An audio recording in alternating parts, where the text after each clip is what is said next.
And to our next speaker, we will be joined by Rick Oculto. He is the Director of Education at Our Family Coalition. It's a nonprofit-based organization in in the San Francisco Bay Area that serves queer families and children. He has worked in queer advocacy for over 20 years and is currently helping lead the implementation of queer history and social science in California. Rick has also conducted many trainings for thousands of students, educators, and youth across the United States, focusing on diversity, harassment, gender stereotypes, and other queer issues. He currently holds a dual BA, a degree in psychology and in Spanish from from Seattle University in Washington, and a Master's of Arts degree in social work from UC Berkeley, where Rick specializes in management and planning. And Rick uses he pronouns, and is an avid gamer. So you're going to have to share which games you're interested in. That gets pretty complicated. So if we get into it, we'll get into it. But let's get into the other stuff. So happy to be here, and thank you. It's always weird listening to your own bio. Yeah. Basically, like, I don't know if I can live up to whatever I wrote on paper, but. Well, we are thrilled to have you share with us, and I always like to start with, how are you doing? Given everything is going on, how have you been navigating 2020 and 2021? Whew, it has been rough. I've been COVID okay. If that makes sense, right? Yes. I'm in the last stages of recovery from having my final shot, my vaccination shot, and I didn't think it got me, and then the fatigue set in, and I'm like, oh no, but COVID's good. Thank you so much for sharing. And your work that you're doing is so pivotal and so important right now. There's a sea change of, just fronts that I think are happening, and just seeing the work that you are doing is really amazing, because it means that the country as a whole is making progress on being more accepting. So I'm curious if you could share with us, how did you come to work in this area? So that's funny, because the way that I always answer this question is that by accident. And so to make a very, very long and protracted story shorter, basically I went to college, and you saw that I got a dual degree in Spanish and psychology. And my initial thought is that I wanted to be a therapist in California. And that if I wanted to be a therapist in California, I really wanted to have some competency around addressing different issues in different communities. And so I thought, I need to pick up a language. It's going to be Spanish. It's going to be Vietnamese. It's going to be Hindi. It's going to be something that is not English, right? Because that's what's predominant as secondary languages or primary languages in the Bay Area. Right, because I knew I wanted to also move back to here in the San Francisco Bay Area. Right. Right. And so after college, there were some family complications. And so where I thought I was going to stay in Seattle, where I did my undergrad a little longer, I immediately came back to the Bay Area and picked up a job as the youth coordinator over at the Billy DeFrank Center, which is the LGBT center in San Jose. This is actually where I first met Zander, because, at least through email, because I was starting up a transgender youth group in the early 2000s, and it was the first one in the Bay Area. And so I'm like, I need somebody who knows something about anything trans, because I don't. So it's kind of fun coming after Zander in this conversation. Nice. Yeah. And so, I found myself in this niche, and my immediate responsibility is to run these support groups for queer youth. And I'm finding more and more that as I run these groups, that my assessment of the youth that are coming in is that there's nothing, they're not suffering mental health problems, right? There's nothing that I can do as a therapist for them to better their situation. And so the way that I had been framing it at first was, okay, there's going to be a lot of emotional problems because of the things they're experiencing. But my assessment afterwards was they're actually responding incredibly healthily to a very unhealthy environment. If you didn't scream after you got burned, there's something wrong. But if you're burning and you scream, it makes sense, right? And so I had to shift my mindset around, okay, I want to make change on a level that is different from what is being offered here. And so I shifted from a very micro practice perspective, and no shade to micro practice, incredibly necessary, right? This is just my journey, to something that was more meso macro practice. And the youth who came to my groups for therapy, now we're coming to group to organize around how to make their school environment healthier. They started GSA clubs. They started talking about how to influence the policies and the education code. They started talking about how to really organize, not just within their school, when they're within their individual schools, but across the Bay Area and then across the state eventually, right? So it really became a matter of, let's figure out how do we shift the environment that is unhealthy so that these healthy youth could just live. So that's how I found it. That's fascinating. And I'm so like, it's just amazing to hear your perspective as well, that it's not their mental health issue, it's their response to an unhealthy environment. We had one speaker use the term a social disability, where it's not the individual, but the society seems to, I want to say completely disabled, even though that's her term. It's more of they need some rehabilitation in a particular area. We have the skills. So it sounds like you're empowering these youth to really do some of the work that the adults should be doing, creating healthier environments. Right. In a sense.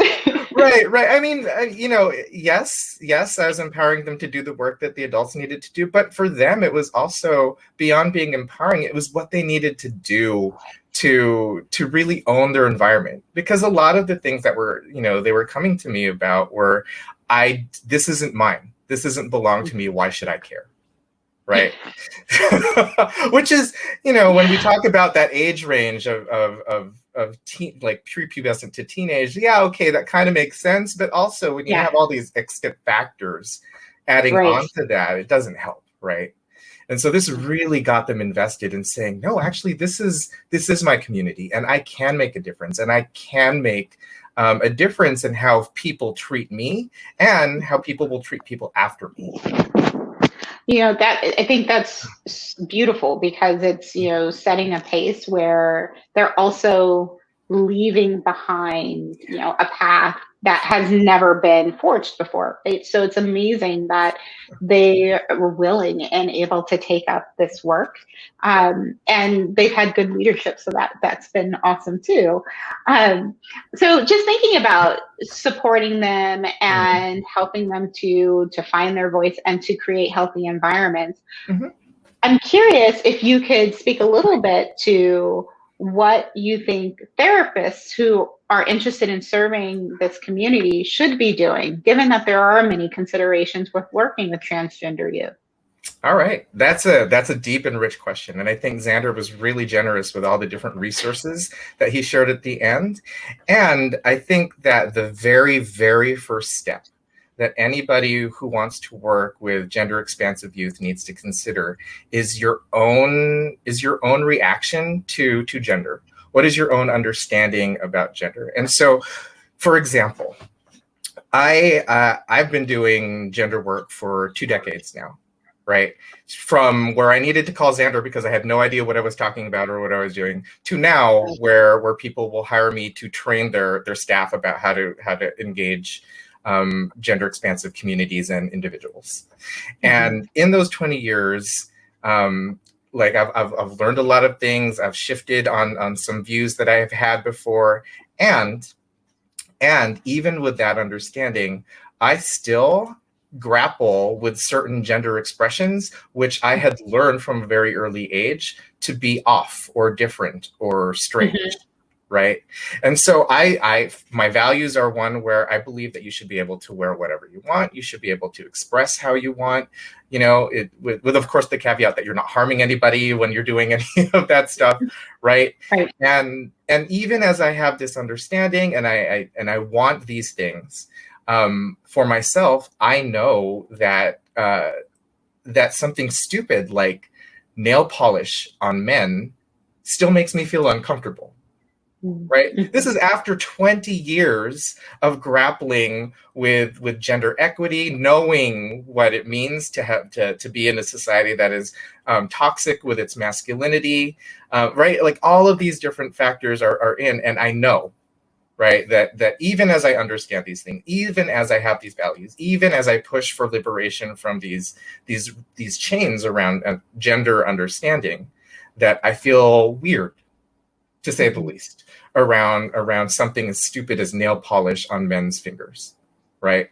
And so this is what I mean by this is really the first step that you as a therapist or as a service provider need to consider for yourself.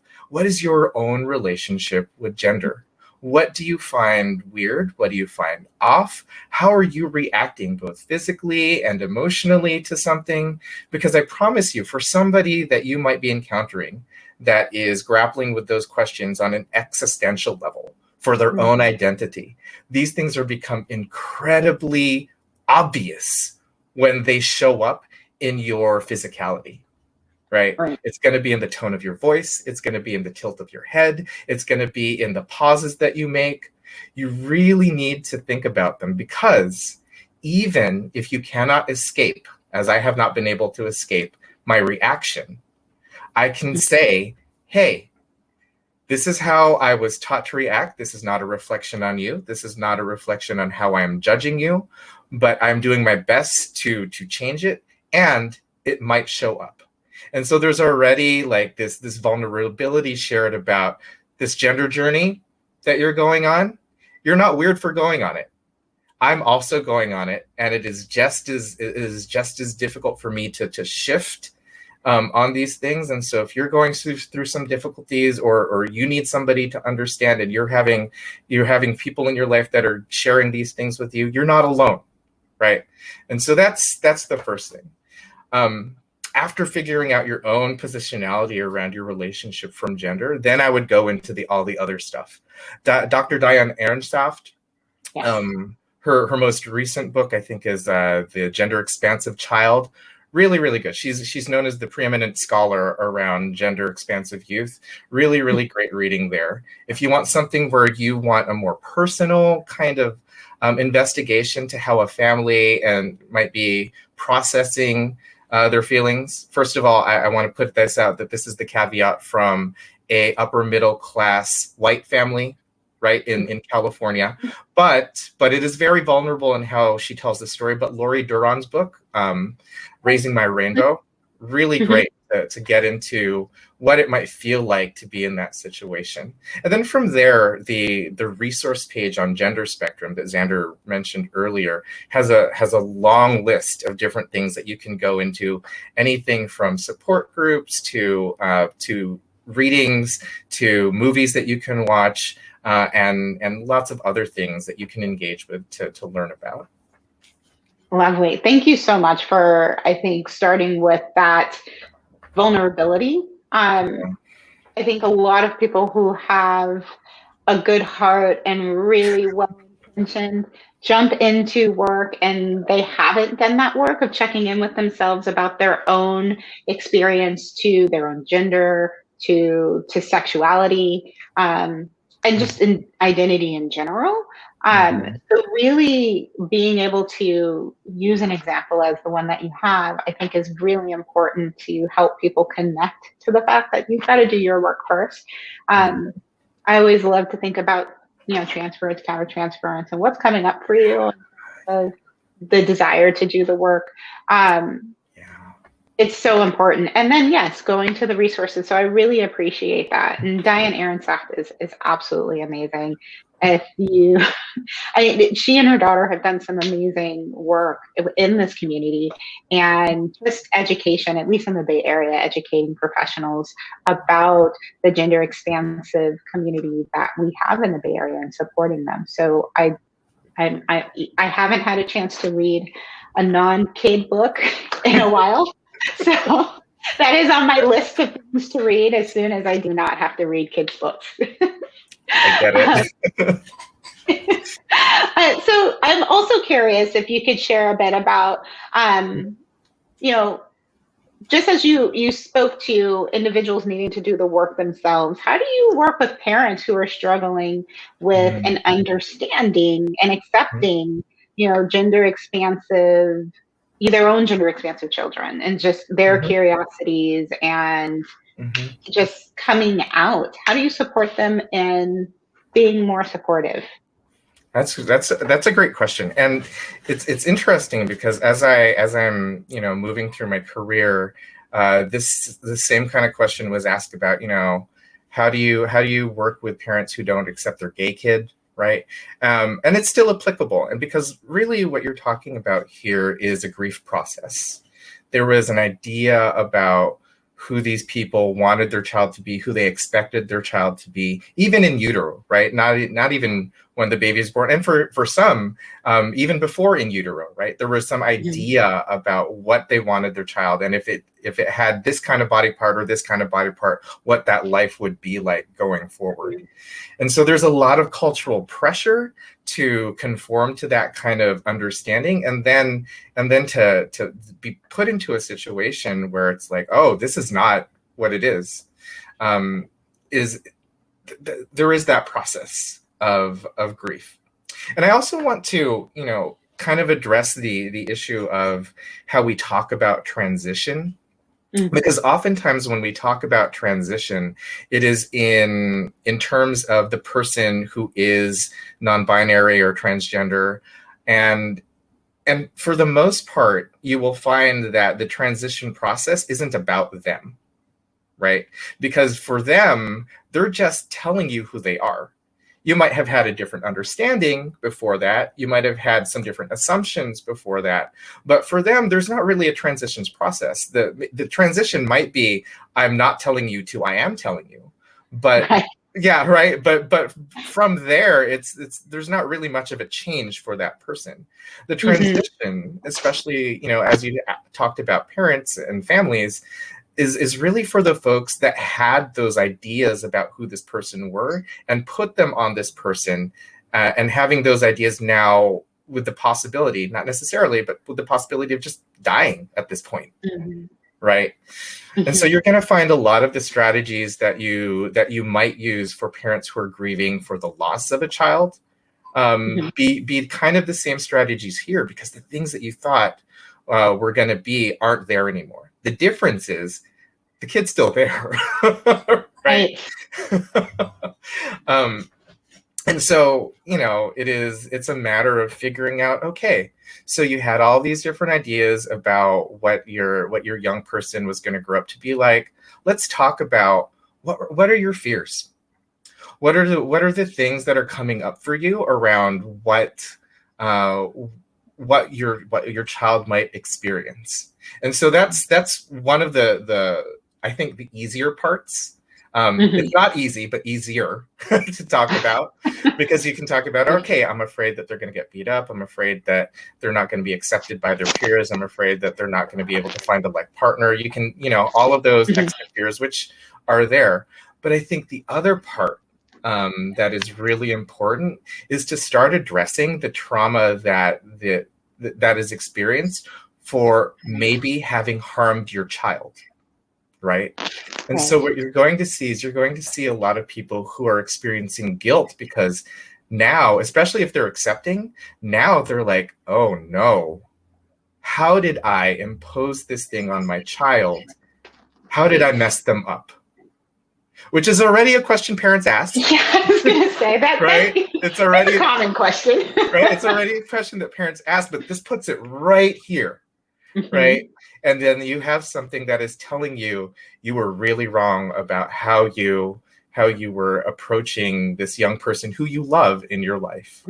And so you're going to have to, beyond just the grieving process, there is that guilt of, all right, let's work through what you believed about gender, what you're afraid of for your child, and how you feel you might have done poorly by your child, right?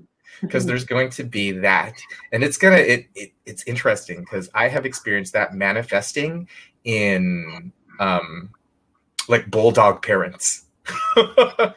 They become so feel so guilty about how they might have mistreated their child or misgendered their child or served them poorly with how they've done things for them, that they become incredibly aggressive towards other people who might even have a shadow of treating their child wrong. So, well, yeah, it's about projection, right? You may have done some things, so now I'm just going to put all that energy on you.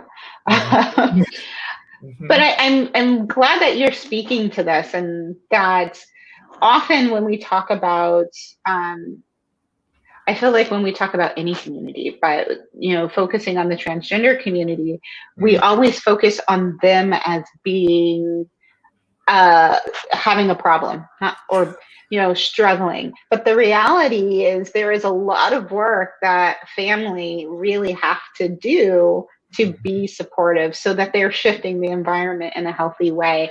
And that, it also, thinking about clinicians and clinical work, one of the things that tends to come up if a transgender child is coming into therapy, or, a lesbian gay person is coming into therapy, sometimes there's this immediate reaction that that's the issue or that's the concern that has to be addressed. And it may be part of it, or it may not be at all. They might be coming in because they're having communication issues with their partner. So really, focusing in on the individual as opposed to what, beliefs you have about their gender or beliefs you have about their, sexual orientation. So it's just, thinking about that. And, I'm also curious about the fact that as families are addressing, and children are, working with their parents on becoming accepting and open, the outside world is another area that becomes an area of focus on supporting, individuals in the community. So one thing that happens often with kids is they play sports, or they have some outside group that they're a part of. So you're going to be talking with that group. How do you, support parents, or even just navigate the issue of children playing on sports teams that they identify with, or, other groups that they might be a part of? All right. So I'm going to be upfront and say that this is a difficult conversation for me, because there's lots of different ways to address this. But I'm going to stick to the fact that we're talking about K through 12 sports within education, right? Within schools, all that kind of stuff. Because when it gets to the professional level, like there's other things going on, and I'm not prepared to answer any of that. But thank you. Thank you for setting the parameters. Yeah, consider the container here. And so when we talk about sports in school and equity and all that kind of stuff, right? We already know that things like Title IX were created because we wanted to make sure that women had a fair chance at both participating and competing in sports. Right. And so a lot of the times when we talk about youth K through 12 sports, it's framed in that kind of conversation. It's about equity and access. And in a sense, it absolutely is. We want everybody to be able to participate in this really fun thing. Right. And the other part that is important to understand here is that when we are talking about sports within the K through 12 level, it's really not supposed to be about competition. If it is about education, it really is talking about teamwork. It's talking about being able to coordinate as a group. It's being able to both process victory and loss as a group together, right? All of these different things come into play when we're talking about K through 12 education through sports. And that usually is like the backseat to the conversation, because we take our adult expectations into it of let's win, right? And it's unfortunate because this pulls us right into the sports complex of things, where it's like, okay, we got to do good in this because you're going to get scholarships, right, out of high school to go into college, and then this is your career. Like, there's all this pressure around this, but that's never what sports was supposed to be about. If you were an educator, that's never what sports is supposed to be about. And so this question about equity and access is one where you have to ask yourself, okay, so if that is the point of sports in schools, right, to teach all of those different things, and it's not about competition, then what's the problem with gender participation in different things? First of all, we know that through K through 12 that there are a variety of different bodies.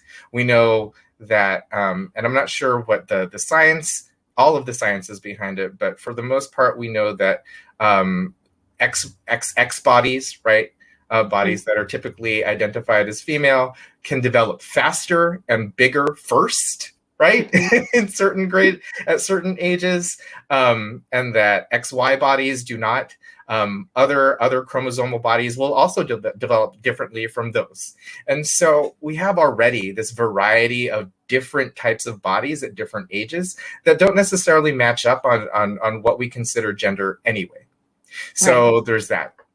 Now you think about the ways that we could divide to make it more equitable in sports competition. Well, we already do that in things like wrestling. And so for wrestling, we divide by weight class. Right. And there's already gender inclusive wrestling competitions. And so you see that when we're talking about the inequity there, it's not about what's between your legs or what's on your chest, but it's really just about how big you are. Like, can I sit on you and can you get up at that point? Well, yeah, that's going to be an advantage if you're twice my size. Right. But that doesn't have to do with gender either. So we really have to, it's a reshift around what we want to get from these sports programs, why they are set up the way that they are. And if we as a society want to continue this way, why are we setting up sports scholarships the way that they are? So back to the original question about youth and gender within sports teams. It should be by ability. Like, we do everything else by ability. There's no math for girls, right? There's no history and social science just for boys, right? This is different. This is no different, right? We know the different ability levels. We know the different sizes. We can make this work in a way that doesn't perpetuate these gender stereotypes that disenfranchise our youth. Mm-hmm. I mean, it's very similar to, the separate but equal idea, and how for a very long time, it's like, yeah, that doesn't work. And integrating actually ends up being more supportive. And yes, Title IX has a lot of advantages, but it does still kind of support that separation. And it doesn't include like basing things on ability level. So we do really have to think about adjusting it. And to be honest, this is one of the first times I've ever heard about thinking about sports as K through 12 as educational, not competitive, and supporting, so it makes absolute sense. But we are now like, I mean, you have people showing up on campuses as young as middle school to look at basketball skills, look at football skills, look at soccer, skills, and determining. And you're also starting to see it a little bit too with things like debate teams. And, so it's starting to run the gamut, and really wanting to make sure that we're completely keeping education first and competition, at the rear. But that requires a lot of change, not just for the coaches and the academic setting, but also for parental values and just social values altogether. Right. So you're going to be leading that change, right? The thing is, I'm trying. With our efforts here in California, I'm very much trying to have this conversation of how they address these things. And like I said, there have been some shifts in places around who they allow in certain competitions and how they had to do that. The problem is that when we get into sports, I believe like intramural sports where you're competing across different county lines, it's like everybody has different rules. Right. And so even if this school district is doing it, the second that you move outside and want to compete with somebody outside of your school district, it gets really weird. Right. So. No, but I love that that's what you're working on and working towards. And, you know, as clinicians who are watching this, if we want to support these efforts, we're going to definitely be looking to you and the work that you've been doing to continue to advocate. Right. So it definitely, I think, is really a shift, and we need to have this paradigm shift on how to create equity when it comes to supporting our children, so that it is about learning and not necessarily about the competition. So I really appreciate that. Yeah. Thank you. You know, earlier, and I'm not sure how we're doing on time right now. So we're okay. We're good. Earlier, you were talking about how our profession, right, social work and psychology and all this stuff that has not had a great track record in analysis. It hasn't had a great track record in how we diagnose things. And when we talk about trans issues, that has especially been something that has not been friendly. And I want folks to be aware of this, because it's important, but it is also something that we have to consider with nuance. And so gender dysphoria, right, is the thing that is in the DSM that we use to identify somebody who is trans through that lens. And it is still listed as a disorder. Now, the interesting thing about this is the conversation around whether to remove this from the DSM is divided within the community. And Zander, please, if you're still here, correct me if I'm misrepresenting this. But the reason that it is divided is because what happens is that because it is in the DSM as a disorder, you can get services based off of that diagnosis, right? And so you can get the therapy to get gender affirmative surgery. You can get like the hormones because of that. And so removing it then creates a separate problem of, okay, now it's not a problem, but now also there isn't the ability to say this person deserves to get the assistance that they need. Right. And so this is for us as a mental health profession as a whole, right? Social workers, MFTs, everybody who is in this wheelhouse of things. We really have to figure out what are we going to do to make these access to these kinds of help and services something that trans people can get without diminishing their personhood, right? And to your point earlier about how we have a history of not doing well with this kind of analysis, right? You know, in the early psychology, they made this diagnosis for people who were enslaved. And the diagnosis was that they were mentally ill because they kept having this delusion of wanting to be free. Right. And it's like, wait. And I hear that echoed again, right, into trans people who it's like their disorder is that they want to be true to who they are. Really? Right. Okay. You bring up a good point about the resources, and I could totally understand not wanting to remove it because it can create access, you know, but it has to be listed as a disorder to get that access. Mm-hmm. It's almost as if, you know, and this is just my personal opinion, it should be similar to like birth control, right? You don't need an assessment to access birth control. You don't really need to do much other than go to your doctor and discuss, like, I'd like to have birth control. I mean, there's a few steps, but it's not so ingrained. So in some ways, it does shift the burden of, I don't even want to call it a burden, but it shifts the focus to insurance companies and to medical providers because at this point, what we're really discussing is it's not a mental disorder. It's not really something that the burden should be on the individual, but rather socially on our society who hasn't made the changes. So I totally hear that. I think many of the challenges that we have are not necessarily related to just the problem being present, but the willingness to think about solutions, right? Mm-hmm. So, and then implementing those solutions, which, you know, the DSM is, yes, it's our book, we use it.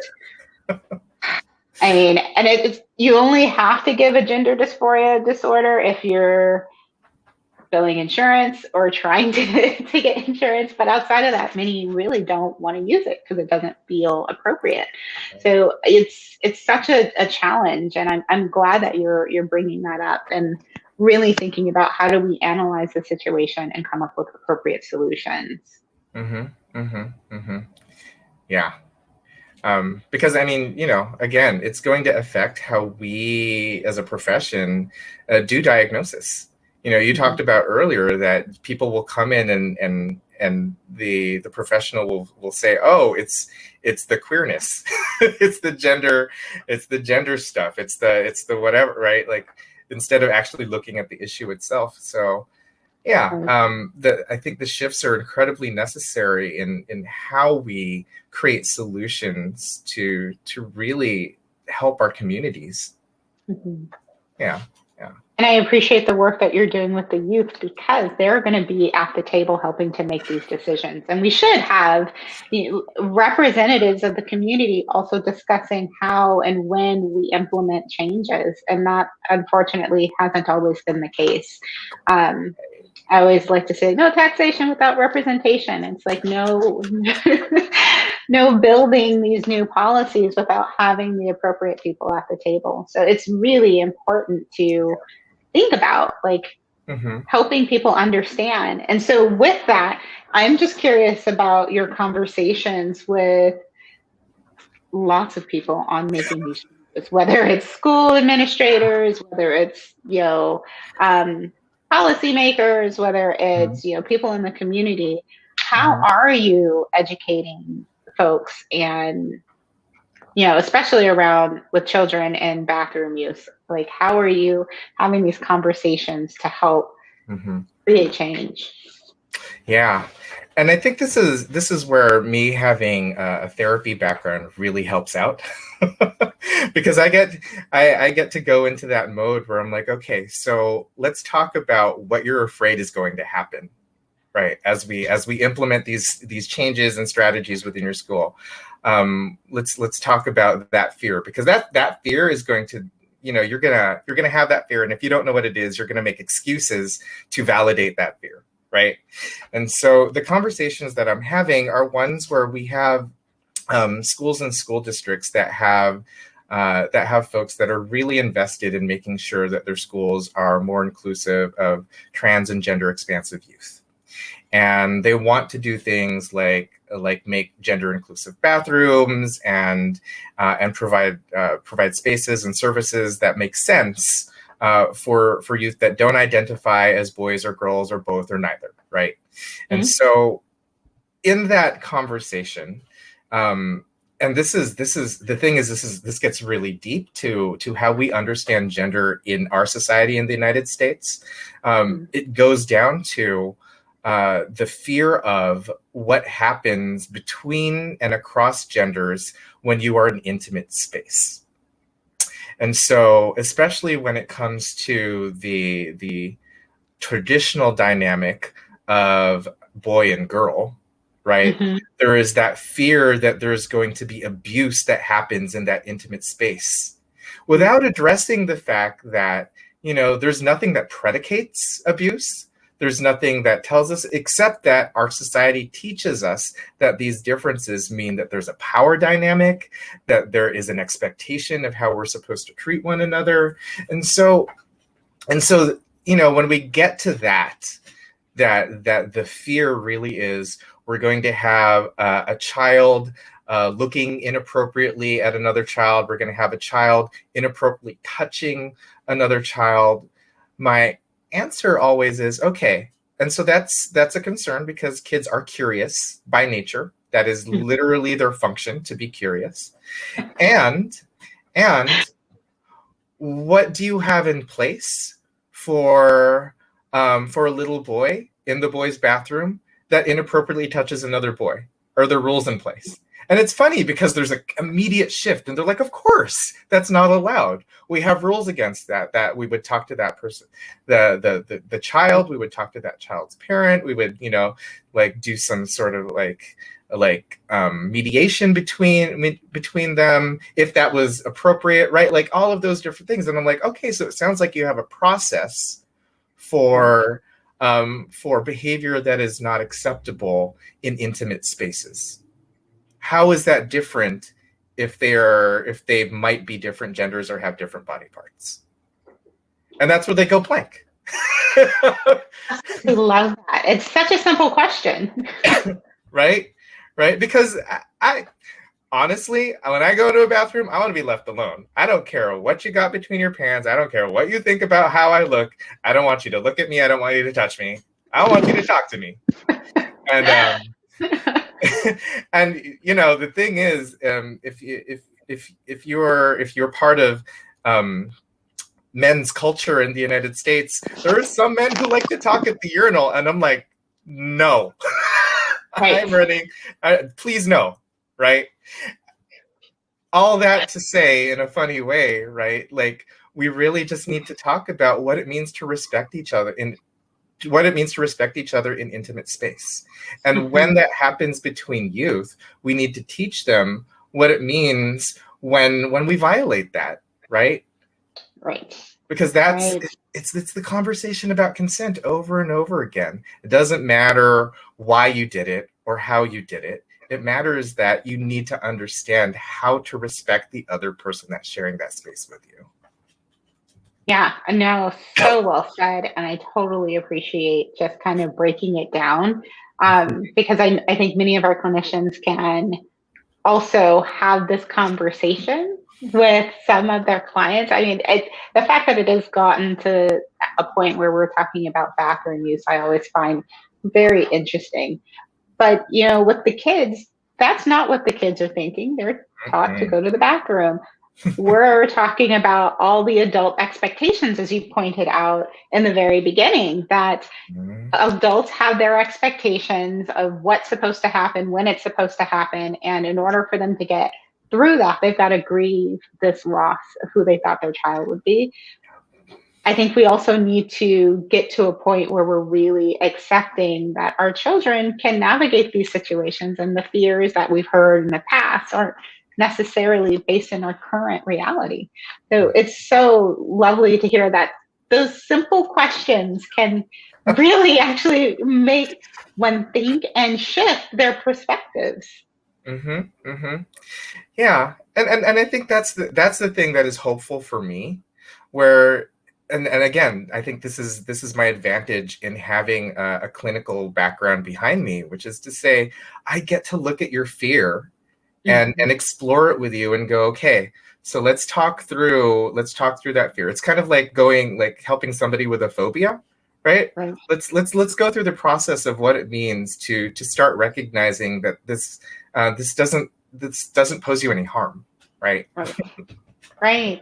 I imagine it is a process, because even, and just, in our work, like you can have this conversation once and then you have to revisit it a few times before it takes that, what is called the 2-foot drop, and it actually becomes resonant, where it's like, oh, I really understand it and I no longer have this fear about it. So while I know we're talking about this and making light in some ways, like there is a lot of talking and a lot of processing and a lot of supporting, I imagine, that goes on behind the scenes, because I imagine administrators are worried about lawsuits or liability and all these things that as clinicians, often that's not what we're looking at. We're supporting the mental health of the individual and their experience, and supporting them and advocating for themselves. So you're looking at a really great big picture that we're not always thinking about. I'm really glad that you brought up all of the other factors that go into making those decisions, though. I am currently, I'm assisting a family at a school here in the Bay Area. I'm not going to name which or whatever, but there is a child who is trans, who is moving on from elementary school to middle school. Their elementary school was incredibly supportive, and they're a cohort of gender expansive youth in the school that have really found community with one another. They're able to not only find each other, but also support each other in different ways because, for them, it's a very unique experience. Like the rest of their classmates don't have this, but, they found each other there. So they're all moving on to middle school. And they're all within the same school district. So they all assumed they would go to the same middle school and they would continue to have this support structure. One of the youth, their family moved to another part of the city, putting them in a different zone for school. So they're being sent to another school. Their therapist from their hospital, who has worked with them on gender issues, has written a recommendation to the district and said, listen, there is a risk that with the loss of this support structure that the student is not going to do well. We make a recommendation that you make an exception that they are able to attend the school with their friends, because the way that we treat gender in society, it is not guaranteed that they will have the same support and therefore the same success if they're placed somewhere else, right? And even with that, the school district said no. Oh, wow. Yeah. Doesn't sound like, it's almost like applying for inter-district transfer, and like it should be as simple as that in some ways, but that's ridiculous. Yeah, and so, but it's interesting because the factors that are being considered by the school district is that the way that they're interpreting it is that they are asking for accommodations based off of identity. The way they should be thinking about it is like an IEP. We know that there is a mental health need here, and we are giving you a prescription to address it before it becomes bad. Right. And so, because on the one hand, they don't want to be like, okay, well, students with particular identities are treated different, because that's not good either. But that wasn't the request. Right. Yeah, it sounds so, I hate to say that it sounds so tricky, but in some ways it really does, because we're talking about a student's identity. And in one vein, you're saying the student is going to fare better in this environment because they have the support, versus being in this new environment where they don't have the support.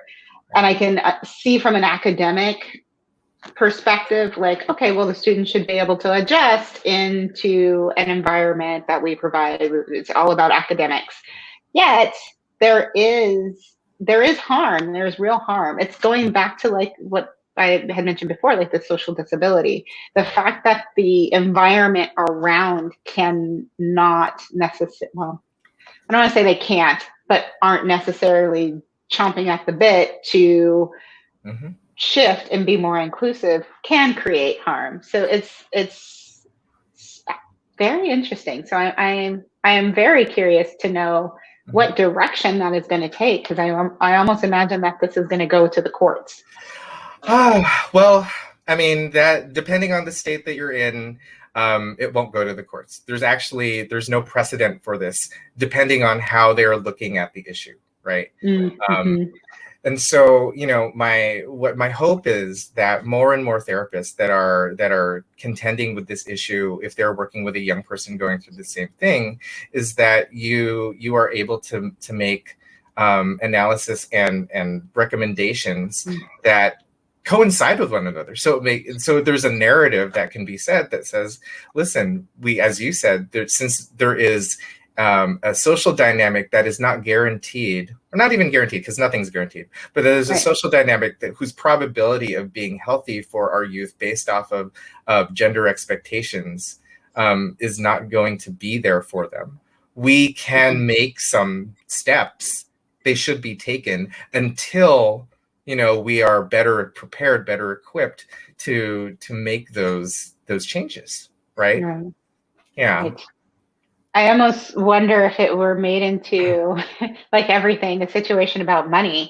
Unless you can provide these supports and provide all these additional, you know, factors, I feel like school districts sometimes are like, yeah, no, we don't want to pay for that. So we'll say yes and approve this child attending a different district. And I make light of it, but it does happen. Often when you're asking for more resources, they're going to want to take the least costly option. Right. So yeah, it's thinking on that macro level in many ways where there's many systems at play and they're making these decisions, and yet we're not just keeping in mind that there's a child at the core who is in need of support. Right? Everyone's thinking about their own needs, like we don't want to do this or create this precedent or have this liability, blah, blah, blah. But it's still a child at the core. So the work that you're doing, again, it's just so important because you're being a voice for not just the child, but also the family. Yeah. And it's been a privilege. I often don't know how I find myself in this situation. I know you started with that question, but I'm just kind of like, I wanted to do therapy. What am I doing? But that's even so, you know, it's like in some ways now I question what is therapy, because it has so many different faces. And the core of therapy is about being supportive and helping people to access, whether it's internally, their own resources or resources in the community. And so you're definitely doing that and you're putting people together. So it's really amazing work that you're doing. Thank you. I just also am thinking, you know, about advocacy again. Like, how would you suggest clinicians advocate for changes, you know, on the state level or even on the district level with schools? Like, how should we be continuously supporting our clients? Yeah. And I think, you know, when we talk about it, of course, there is those of you that do have clients that have gender expansive identities. You can provide the resources that we offered here, use some of the methods and the language that we used here. But even if you don't have a gender expansive client, it is really to be vocal, to give it merit, to say that the needs that are being put forth are ones that are supported by our community. It means a lot when professional associations, right, the NASW, the APA, all of those different things say, these people aren't making it up, right? It makes a big difference. And so I think, and in a lot of ways, it's not even about being the most articulate about it. It's not being about the addressing all the things. It's really about volume, because once the majority of clinicians can say, listen, these are the issues that we are experiencing working with these clients. These are the issues that we're experiencing working with people that have different understandings about gender equity, right? And so we need to create avenues so that this is not an issue. And so when I talk about things like the bathroom thing, right, we started with a conversation about trans stuff, but it's not really about trans stuff, is it? Right. And the more that we advocate for gender equity, the more that the issue of like trans fear will go away. So yeah, I such a great point. You know, we're bringing things to the surface to discuss, and a lot of these things people have been kind of shying away from, or often in my work, I've had people discuss their fear that if they are accepting, does that mean that they too should be partaking? And it's kind of, I mean, I sometimes, my facial reactions, they give me away what I'm thinking, but it's almost like, well, you need to assess with you where you stand.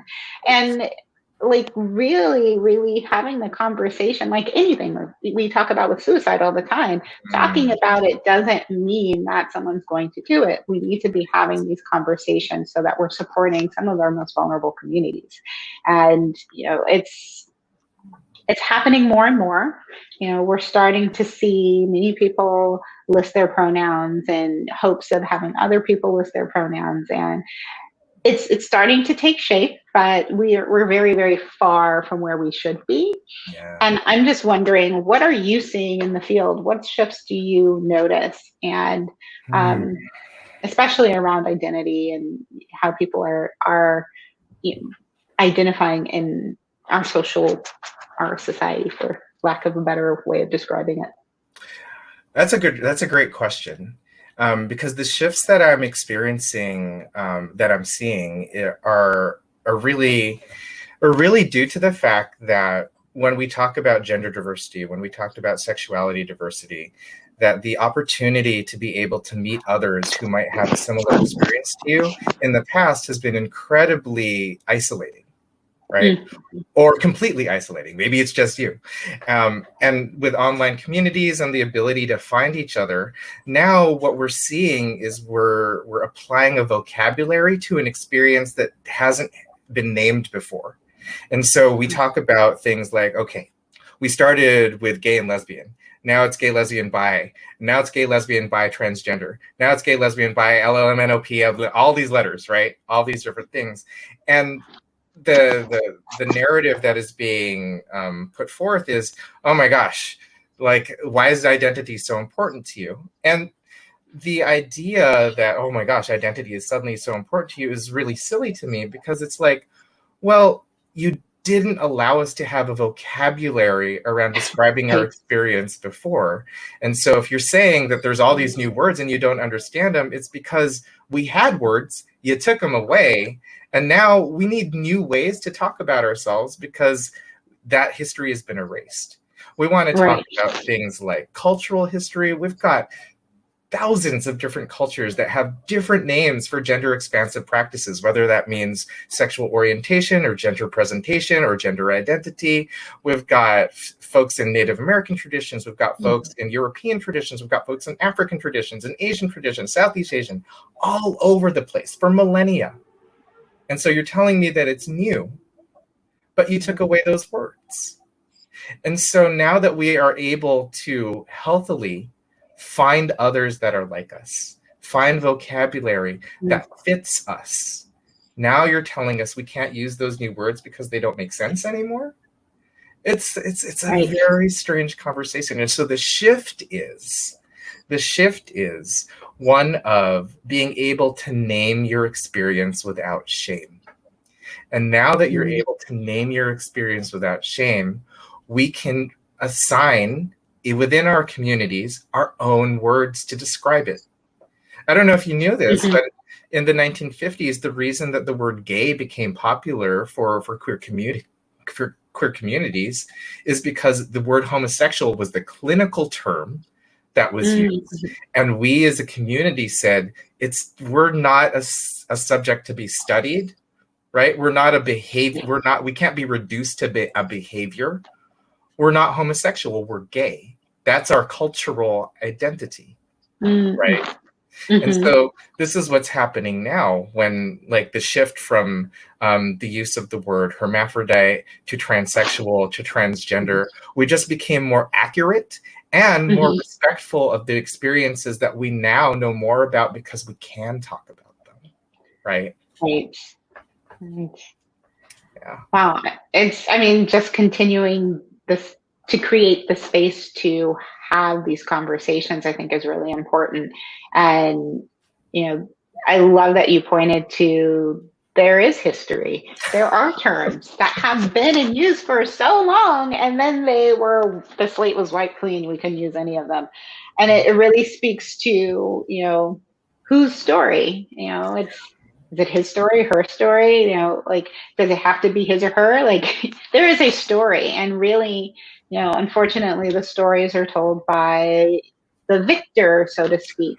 And if they didn't want that in there, they got rid of it. But it does take away a rich cultural tradition and a language that we have to reintegrate into the global society. This isn't just a a California problem or a US problem. This is a global issue. So we want to make sure that we are being very open and being very inclusive, right? There's only one species, it's human, right? So how are we? I mean, there's more species, but we are of only one species, which is human. Right. And I think it's also, in some ways, getting away from this tradition of some other identifying who you are based on whatever characteristics they've learned to be X or XY. And we know that the gender manifestation is it varies widely. Yet for some reason we only have taught X and Y and X and X, and that's not it. That's not just it. So the fact that you're talking about creating spaces to continuously have dialogues about expression and to be accepted, to state your experience without incurring shame, I think is so important. And I really, really do appreciate the work that you have been doing and the tips that you've given around how to have the discussion. Yeah, of course, of course. And you're so humble about it. It's well, I feel like I'm humble about it because a lot of times I feel like I'm a conduit for a lot of the work that has come before me. Right. I'm thankful for the work of the historians and the therapists and the social workers. Right. Again, Zander. When I found out I was on a panel with him, I'm like, what? You're asking the Padawan to be to be the follow up to the Jedi Master, right? Like, so yeah. You both have brought such amazing content to this discussion, and really is just the number of resources that you both have provided, I think are going to be so useful to our community and doing the work that we do. Many of our viewership are clinicians who are working with a vast number of individuals within their practices. And, this is such a rich topic that we don't have more of. Like, we need to make sure that as we're doing the work that we do, we are making sure we're being inclusive. And I think inclusivity for the last few years has been all about, race or ethnicity. And so gender hasn't really, unless it's just male or female and super binary. And so we need to be having more discussions about inclusivity, including actually everyone. So I really appreciate you joining us today and being thoughtful and mindful of what we're doing. No, absolutely. Absolutely. I'm not sure. I thought you were gonna share something, but I was gonna, get ready to do our wrap up. But do you have any last thoughts that you'd love to share with our viewership?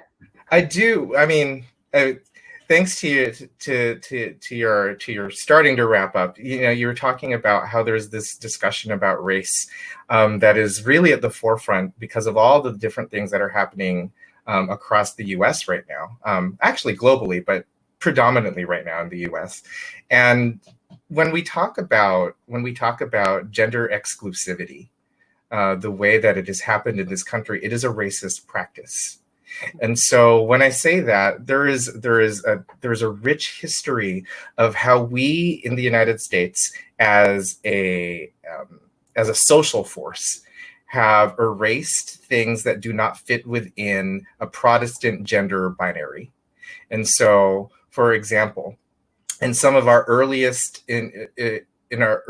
interactions in this country and how it was formed with the slave trade, right? We literally ripped people from their homes and their cultures and their understandings of gender and kinship bonds, put them onto boats, and then enslaved them here on this country, and then said that you cannot practice the things that you knew before. You could not have all those things. And so the ability to even talk about the African American experience or Black experience and gender without like addressing the racial component and how how that community has been affected and gender has been interpreted through that lens is disingenuous, right? for an effeminate Black man, for a masculine Black woman, for a non-binary Black person, what does it mean to be in this country? Something completely different than somebody who enjoys white privilege, right? Right. Because the consequences and the expectations for how you're supposed to be based off of your race and your gender are put through this lens of what we did to African Americans through slavery, right? The ability to define gender for and of your own community as Black people never happened. So how can you fit into this narrative of gender that we're applying from an Occidental, whatever viewpoint, right? And so that's one example. The other example is like Native American traditions. There are over 300 different Native American traditions in the continental United States. Over 130 of those have gender expansive traditions. I talked about the words. Each of those different 130 traditions have words to talk about gender expansiveness, up to and beyond 5 and 6 different genders within their own cultures. How can we talk about gender without talking about race? I mean, it definitely is akin to the work that Kimberly Crenshaw is doing in terms of, or work she's done on the intersectionalities, right? That's, her term, but the idea that there are so many points of engagement, race, gender, that's not even thinking about sexuality. It's, thinking just about surface features, right? So, yeah, you're right. We can't have these discussions without really looking at our history, what has been allowed, what has been taken, and talking about race, across the board. And it's just, it is a shame that we haven't been able to express and we haven't been able to accept the expression of difference because it's been feared, right? If you couldn't be categorized or if you couldn't be identified as fitting within a certain box, then, you can't survive. We don't know what you are. It's not accepted and you've been othered. And so everyone is now coming to the table. So I really appreciate you bringing that point of it's not just about discussing the transgender identity, but all of the identities that are part of this individual's experience. Yeah. So I'm seeing that Dr. Haley has said thank you. And so I just want to share my appreciation for you, Dr. Ball, Dr. Haley, for I don't know how you even found me, but I'm so grateful to be here and hopefully help with some of you out there with the things that you might be wondering about. There are a number of rich resources that both Zander and I shared. I hope that those are there. And if you have more questions, we're still available. So I just want to put that. Thank you so much for that. We really absolutely appreciate that. And there are many opportunities to access the resources, whether it's through the chat or directly from TogetherWell. So we really appreciate having you here and having this rich discussion with us. And just also the work that you've been doing with the families that you've been serving and having the dialogues with the community that you've been having. It's been very refreshing and hopeful, leaving many probably with a lot of hope for the direction that we're going in the future. Yeah. And it's what we got to work on, right? Just that. Yeah. Want to go forward, not backward, right? Exactly. Thank you again. And we're going to wrap up. You take care. And just wanted to say thank you to all our viewership who stuck with us and really took away such great resources and content. We are always thankful to have you. Please stick around. We'll be followed by Emma, who's going to be doing our meditation series. And if you have any questions or are interested in any of the resources that were presented, please definitely check out the chat and or reaching out to TogetherWell. The participants, the speakers' information will be accessible as well. If you are interested in learning more about the discussions or the talks or the events that are being held by TogetherWell, I encourage you to definitely head over to their site, togetherwell.com, to learn more about everything that TogetherWell is offering to support clinicians, and learning more to support their work, or in being a speaker at an event or facilitate events. Our third Thursday schedule is up, so if you're interested in learning more about our next event, definitely take a look. We look forward to having everyone participate, and thank you so much again for taking time out of your busy schedules to join us.